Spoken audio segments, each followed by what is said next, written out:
Not unloved, not unappreciated, just unnoticed. Eleanor Reed had spent 5 years standing behind one of the most powerful men in the city, Jason Hale. She ran his world, held his chaos together, never asking for thanks, never needing the spotlight. But one night, at a quiet charity gala, she stepped onto the dance floor, alone. She didn't look for him. She didn't wait. And in that moment, the man who never missed a detail finally realized what he'd been blind to all along. Imagine being the reason someone succeeds, yet never being part of the story. What would you do? Would you keep waiting, quietly hoping to be seen? Or would you walk away, hoping they'd follow? This isn't a story about romance or revenge. It's about silence and the cost of never saying what matters most. It's about the moment you realize that love, without presence, is just another form of absence. If you've ever loved in silence, this story is for you. Like, share, and subscribe to help us bring more heartfelt stories to life. Now let's begin. It was the kind of night that made you forget it was fall in New York. The ballroom shimmered under soft amber lights, draped in ivory linen and late October elegance. Outside, the wind whispered across Fifth Avenue. Inside, wine flowed like a secret. Laughter floated like polished pearls, and everyone knew who Jason Hale was the moment he walked in. But Jason Hale didn't walk in. Not yet. He stood near the service hallway instead, half hidden behind a velvet partition, sipping from a glass of club soda he hadn't even asked for. He wasn't in the mood to be seen. Not tonight, not after the week he'd had. The Hale Foundation's annual benefit gala was, in theory, a celebration. In practice, it was a high-stakes chessboard. Donors, executives, politicians, and press, every one of them dressed in charm, cloaked in ambition.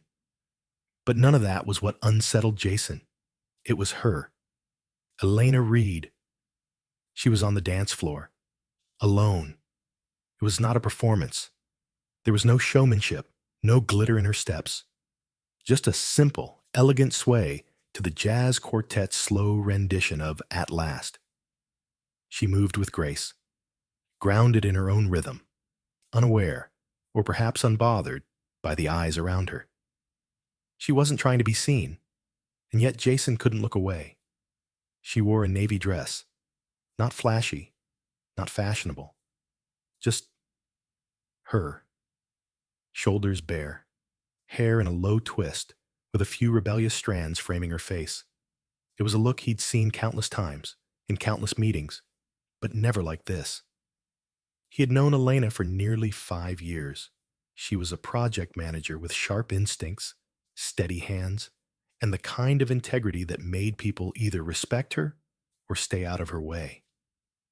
She never raised her voice, never asked for credit, never brought emotion into work.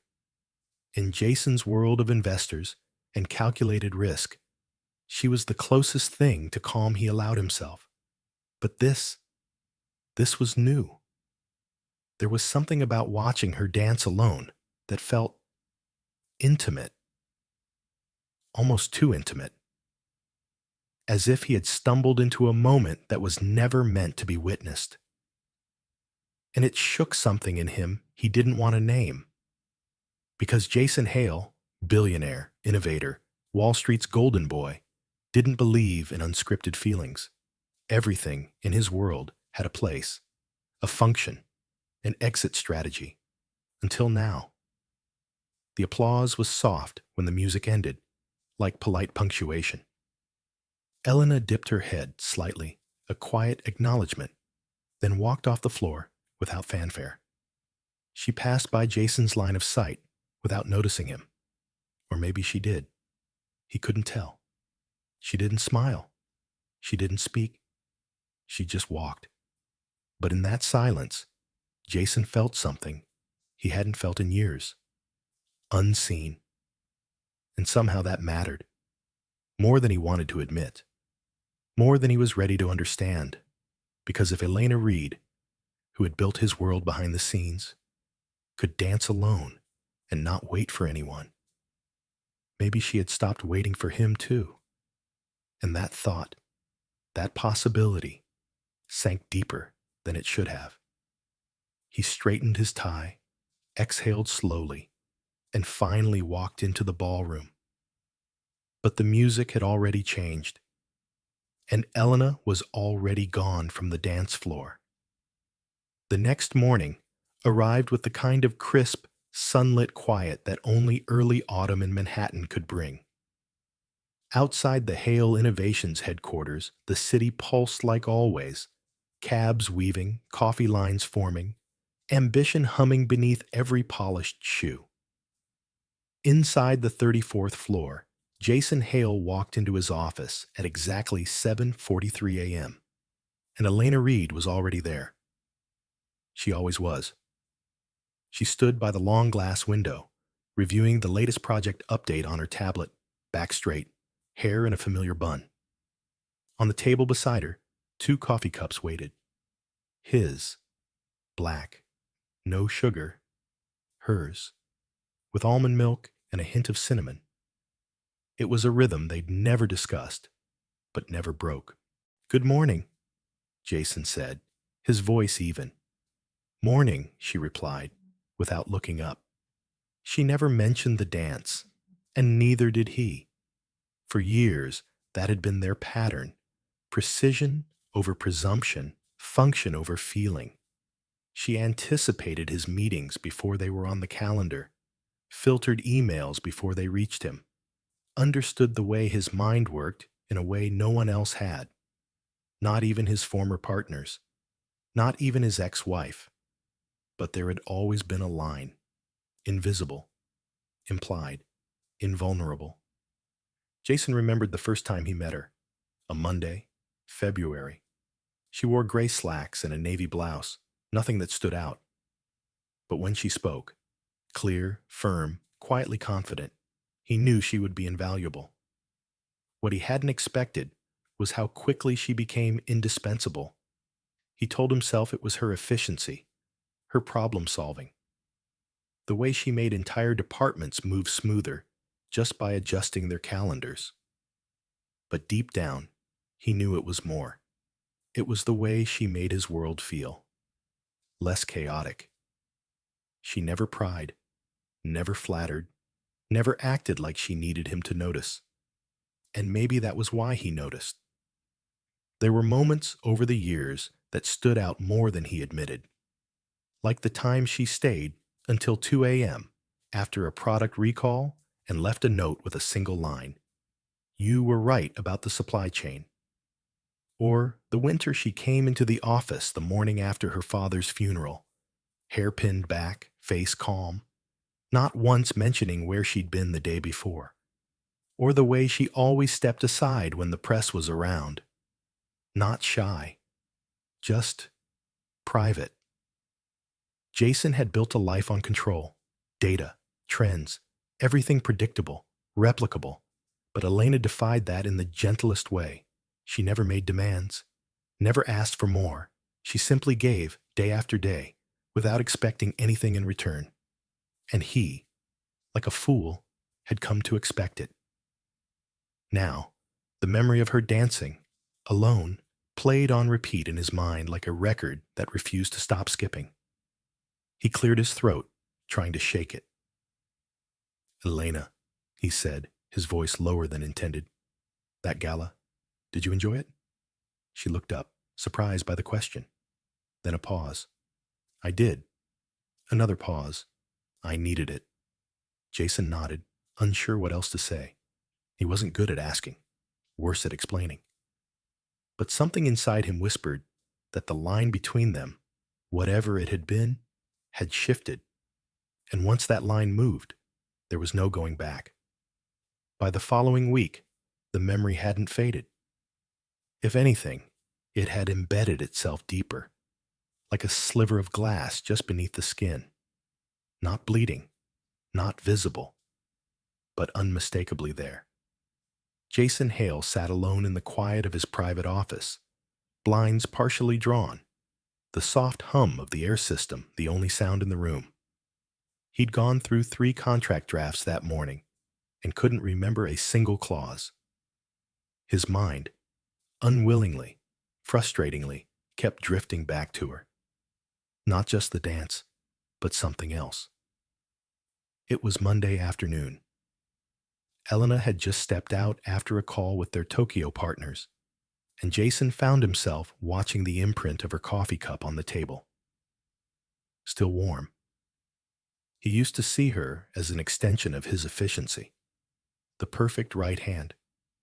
But now he was realizing how many times she had filled the silence for him, not with words, but with presence. The warmth in the room when she entered, the calm she brought when things frayed at the edges. He closed the contract and leaned back, arms crossed. This was ridiculous. He was 56 years old, CEO of a billion-dollar tech firm. He had outmaneuvered entire markets, navigated hostile takeovers, testified before Congress, and now he was rattled by a woman dancing alone? Except it wasn't just the dance. It was what it meant. She hadn't looked around, hadn't waited for approval or company. She didn't dance for him, or for anyone. She danced for herself. And that unnerved him more than it should have. Because deep down, he hadn't realized she needed anything at all. He had come to rely on her so completely that he'd stopped noticing her humanity, her own needs, dreams, desires. She had made his world so seamless that he forgot she had a world of her own, and if she had one, where did that leave him? Later that evening, as he rode the elevator down alone, Jason caught his reflection in the mirrored doors. Tired eyes, stiff collar, the beginnings of gray at his temples. For the first time in years, he felt old. Not in age, in relevance. He exited into the marble lobby, nodded at the night guard, and stepped out into the evening chill. His driver waited at the curb, but Jason didn't get in. Instead, he walked. Block after block, coat collar turned up, hands in pockets, lost in the cold air and the rhythm of his thoughts. He thought about the first time she laughed at something he said. Not a forced smile, a real laugh. He remembered feeling startled, then oddly proud. He thought about the time she brought soup to his office during flu season. Silent, no words. Just left it on his desk, with a napkin folded neatly on the side. He thought about how he never said thank you. Not really. And now, he wondered if those silences had started to cost him more than he realized. When he finally arrived at his brownstone on the Upper East Side, the lights inside flickered on with automated precision. But the space felt too quiet, too perfect. He stood in the entryway for a long moment, listening to the absence of everything. And for the first time, he wondered if she had started to move away from him emotionally, long before she ever took that dance. Tuesday arrived, like it always did, early and impatient. Jason Hale entered the conference room at 9:02 a.m., nodding briefly to his team already gathered for the quarterly security briefing. Elena sat 3 seats down, tablet in hand, hair pulled back in her usual low knot. She looked composed, efficient, unshaken. But Jason saw it, the shift. It wasn't something anyone else would notice. Not the junior analysts, not the CTO. But he saw it, the way she didn't look up when he entered, the way her gaze didn't linger when she spoke, the way she no longer filled the space between them with quiet steadiness. There was a kind of absence that was louder than presence, and Jason heard it now. After the meeting, he caught up to her outside the elevators. Elena, he said, walking beside her, matching her pace. She glanced sideways. Yes? He hesitated. I've noticed you've been distant lately. Her brows lifted. Barely. I've been doing my job. I didn't mean professionally. The elevator arrived and she stepped in. He followed. The doors closed. Inside, the silence stretched. Finally, she spoke, softly, but without hesitation. You're noticing now. That's something. Jason looked at her, really looked, and saw the wear in her expression. Not exhaustion, but restraint. The kind you build after waiting too long for something to change. Before he could speak, her phone buzzed. She looked down, sighed, and turned toward the panel. I have a client call in 5. The elevator opened, and just like that, she was gone again. Jason remained inside. Let the doors close. Let the elevator carry him up with no clear destination. Later that day, Marcus Dwyer, his head of infrastructure, stepped into Jason's office, brow furrowed. We might have a problem, Marcus began, handing over a folder. Last week, someone accessed the internal client data network from an outside location, encrypted but flagged. Jason's attention snapped into focus. What location?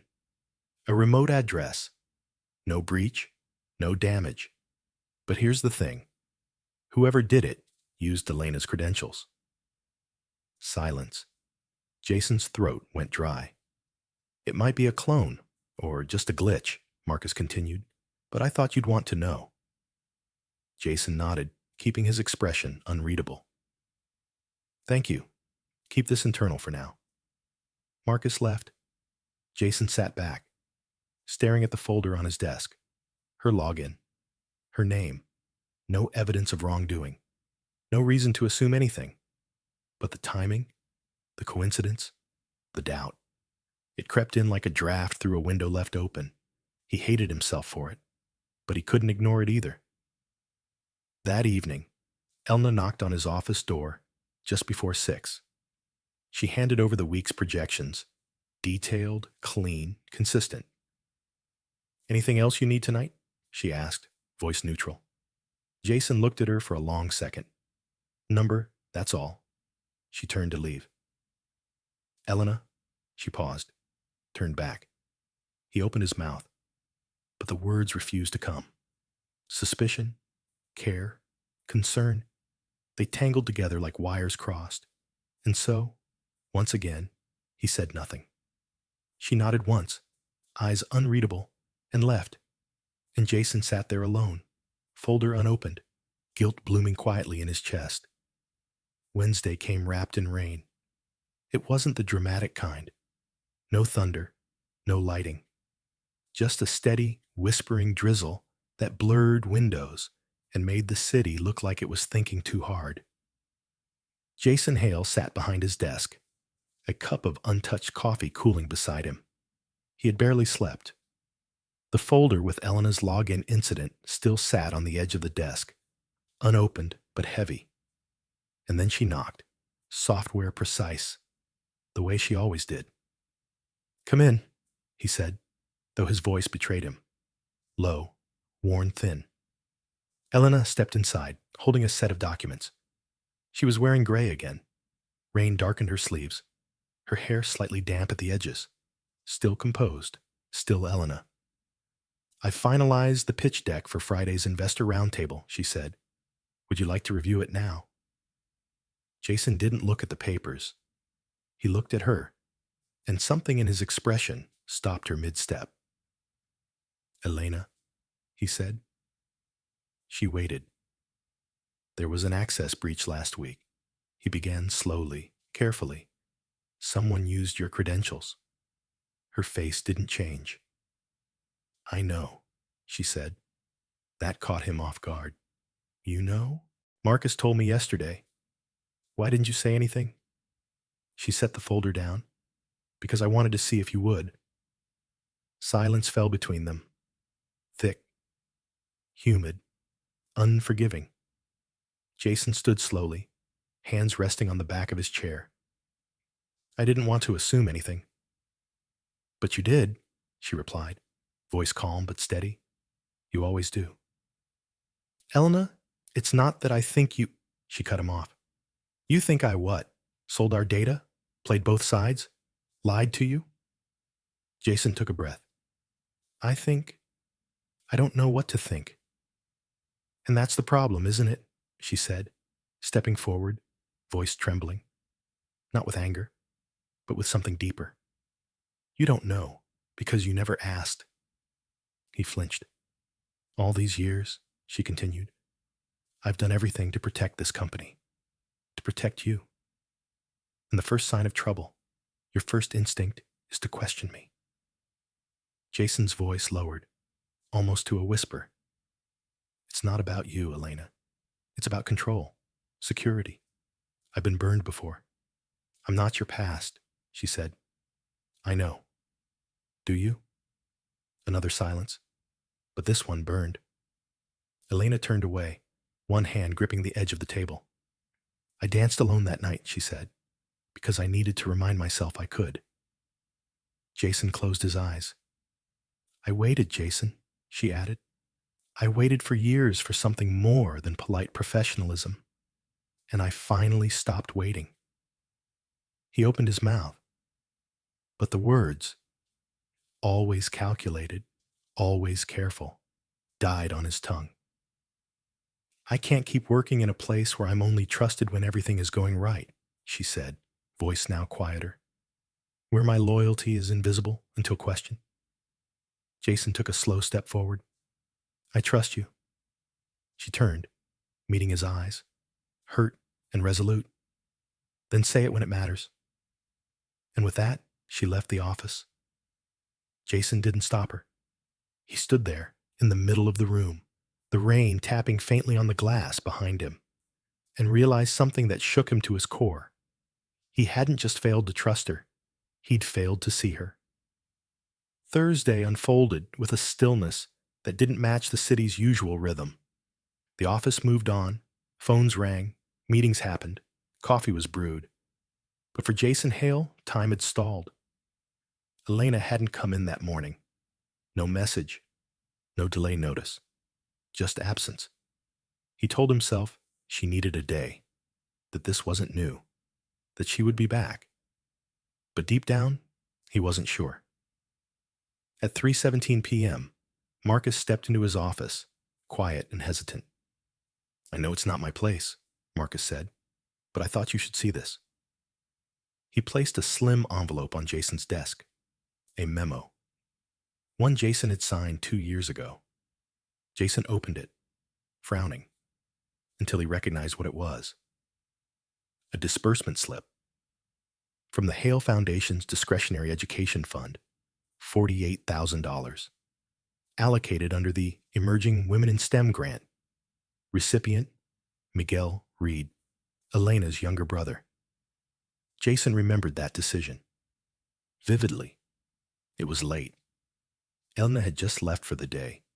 He'd overheard her on a quiet phone call a few nights before, speaking softly in the hallway, telling her mother not to worry, that they'd find a way to cover Miguel's tuition, that everything would be okay. Jason hadn't said anything then.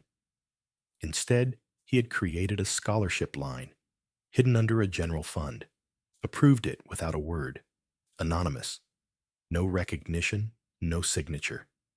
He had thought he was helping. He never told her. And now? Marcus cleared his throat. She found out yesterday. One of our interns organizing the foundation files flagged the grant name. Elena saw the paperwork. Jason's heart sank. She left early after that. That evening, Jason sat in his penthouse. Lights dimmed. The envelope on the table in front of him. He didn't touch his drink. Didn't turn on the news. Didn't move for a long time. Because for the first time in his life, an act of care had become a wound. He'd helped without asking, gave without trust, stepped in like a rescuer instead of a partner. And Elena, who had never asked for rescue, now probably felt like she'd been handled, owned. He had meant it as kindness, but what she might see now was control. And that difference, that line between love and control, had always been the one he struggled with. When his wife left 10 years ago, she'd said something Jason had dismissed at the time. You don't help people. You manage them. And maybe Elena had just discovered the same. His chest tightened. He wanted to fix this, but he didn't know how. Because if he told her now, it might feel like a tactic, a defense, a strategy to win her back. And he didn't want to win. He just wanted her to understand. But more than anything, he wanted her to believe he meant it, not as leverage, not as a secret power play, but as something real, something good, something she never had to earn. That night, the city outside Jason Hale's apartment moved as it always did. Cabs weaving, horns blaring, lives colliding in neon and noise. But inside, everything was still. Jason sat at his oak writing desk, a piece of stationery in front of him, blank, untouched. His fingers hovered over the pen.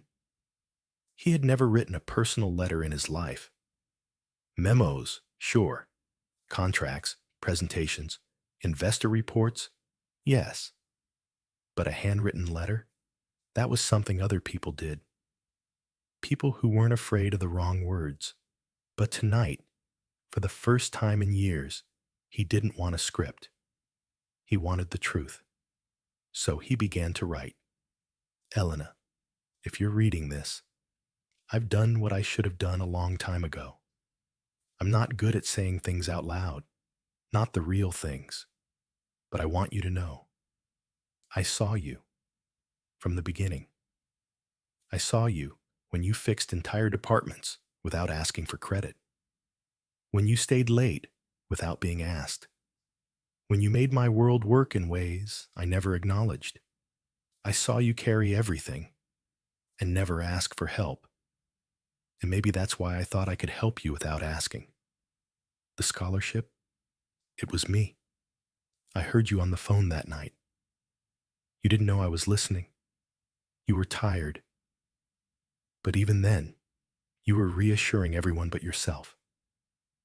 I wanted to take something off your shoulders. I thought if I did it quietly, it would feel like respect. But I see now how wrong that was. Because respect isn't silence, and care isn't secrecy. You were never someone who needed saving. You were someone who deserved to be asked, what do you need? I never asked. And for that, I'm sorry. Not because it backfired. Not because I've lost your trust. But because you deserved more than what I gave you. You always did. I don't know what happens next. I'm not asking you to come back. I'm not asking for anything. I just needed you to hear me, without strategy, without polish, without the armor I've worn for so long. You changed me, and I hope, even if only for a moment, I made your world lighter too. Jason. He folded the paper slowly, slid it into an envelope, and wrote her name on the front. No company letterhead, no return address, just Elena. He didn't seal it yet. Instead, he sat in silence, the letter in his hands, and let the weight of 5 years settle fully into his chest. And for the first time in his adult life, Jason Hale didn't have a plan. He only had a hope. Doi jai la fantamqua kao chuyen. She danced alone, and the billionaire finally saw her. Fawn. Friday morning arrived with a cold clarity. The kind of day where even the sun seemed uncertain. Jason Hale walked into his office just after 7 a.m., sharp as ever in his gray suit, but his expression betrayed him. Not anxious, not tired, just waiting. He had left the letter on Elena's desk the night before. No text, no explanation, just an envelope with her name. Her chair was still empty. Her desk, immaculate. Coffee mug, washed and turned upside down on its coaster. A yellow notepad with half a to-do list written in her signature, slanted handwriting. It felt less like an absence and more like a goodbye. Jason didn't know if she'd read the letter. He didn't know if she'd even seen it. But the not knowing gnawed at him. He checked his messages. Nothing. He checked again. Still nothing. At 8:02 a.m., Thomas Keene, board liaison, walked in with a tight expression. "You might want to be ready," Thomas said. "Keller from Martech is making noise again." Jason raised an eyebrow. "About what?" "Rumors. Investor concerns. They're saying the data breach involved internal mishandling. Elena's name came up." Jason's chest went still. "She's not the source," he said evenly. "I know that," Thomas replied. "But Jason, we're in a fragile position, and you've been distracted." Jason said nothing, just stared at the skyline outside, where the sun was trying to break through low clouds. That afternoon, the tension boiled over. In a closed-door meeting with 3 board members, Jason was asked, politely but pointedly, whether his personal entanglements were compromising operational judgment. They didn't name Elena directly, but they didn't have to. He defended her, calmly, firmly, without raising his voice. "She's the reason our product rollout didn't implode last spring. She's the one who caught the vendor irregularities last quarter. And if there's anyone I trust with classified systems, it's Elena Reed." "But trust," one board member replied, "isn't always enough." Later that evening, long after the office had emptied, Jason stood in the shadow of the conference room, watching the city pulse beneath him. He thought of her again, of the way she used to stand at this very window during late nights, one hand on her hip, eyes scanning through spreadsheets, mind 3 steps ahead of everyone. She belonged here, not just because she was brilliant, but because this place was different when she was in it. And now, she was gone, maybe for good. He didn't know if the letter would reach her the way he meant it to. He didn't know if he deserved for it to. But he did know this. If she didn't come back, the cost wouldn't be just personal. It would be structural. The company might survive without her, but he wouldn't. Not in the same way. Not as the man he was becoming. 2 days later, the ballroom looked exactly the same. The chandeliers still shimmered like frozen rain. The music, another slow jazz piece, spilled softly across the floor. The guests, polished and poised, moved in practiced grace between the bar and the dance floor. But to Jason Hale, everything felt different, because this time, he wasn't behind a velvet curtain. He was out in the open, waiting, no bourbon in hand, no tie choking his collar, just him, still, focused, present. It was a fundraising dinner for a community education initiative, a project Elena had once pitched and Jason had quietly funded. He hadn't planned to attend, but something told him she might. He didn't know why. He just hoped. And then, just past the second course, she walked in. Elena, her hair down this time. Simple dress, no statement pieces, no entourage, just her. She didn't scan the room like before, but their eyes met almost instantly, and Jason stood. He didn't move toward her, didn't make a scene. He simply waited. She walked slowly through the crowd, past murmured greetings and polite nods. When she reached him, neither of them spoke at first. Not because there was nothing to say, but because for once, they both understood what silence meant. "You're here," he said, voice quiet. She smiled, faintly, not with certainty, but with familiarity. "I got your letter," Jason nodded. I wasn't sure you would. I wasn't sure I'd read it. And? She exhaled. It didn't fix everything, but it told me what I needed to know. She reached into her clutch and pulled out a small envelope. Not sealed, no words on the front, just folded parchment. Jason took it, opened it. Inside was a single line, handwritten in her looping script.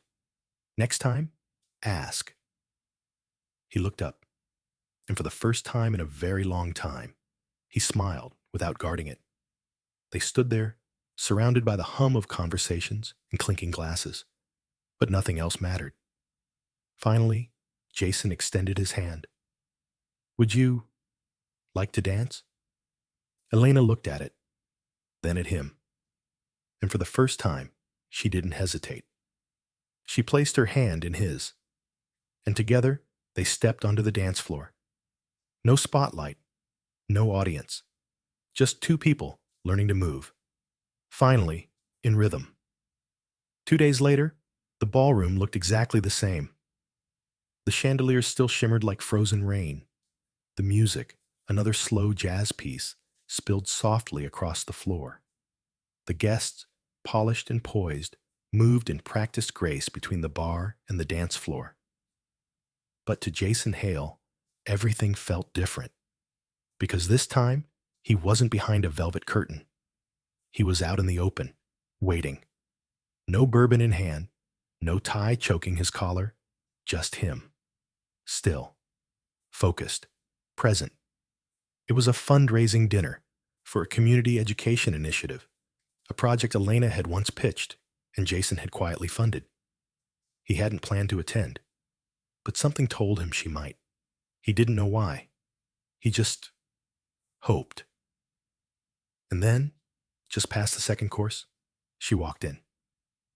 Elena, her hair down this time, simple dress, no statement pieces, no entourage, just her. She didn't scan the room like before, but their eyes met almost instantly, and Jason stood. He didn't move toward her, didn't make a scene. He simply waited. She walked slowly through the crowd, past murmured greetings and polite nods. When she reached him, neither of them spoke at first, not because there was nothing to say, but because for once they both understood what silence meant. You're here, he said, voice quiet. She smiled, faintly, not with certainty, but with familiarity. I got your letter. Jason nodded. I wasn't sure you would. I wasn't sure I'd read it. And? She exhaled. It didn't fix everything, but it told me what I needed to know. She reached into her clutch and pulled out a small envelope. Not sealed. No words on the front. Just folded parchment. Jason took it. Opened it. Inside was a single line, handwritten in her looping script. Next time, ask.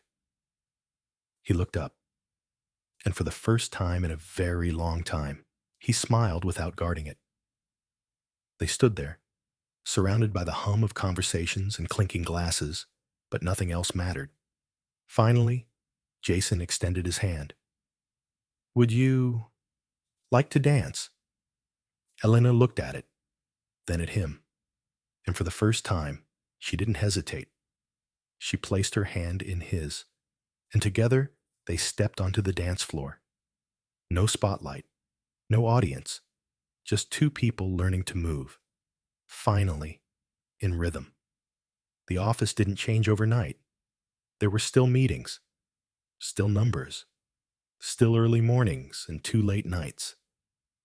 But something had shifted, not in the layout, in the people.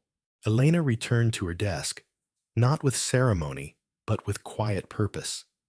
She no longer answered Jason's questions before he asked them. She waited. And Jason, he learned to ask.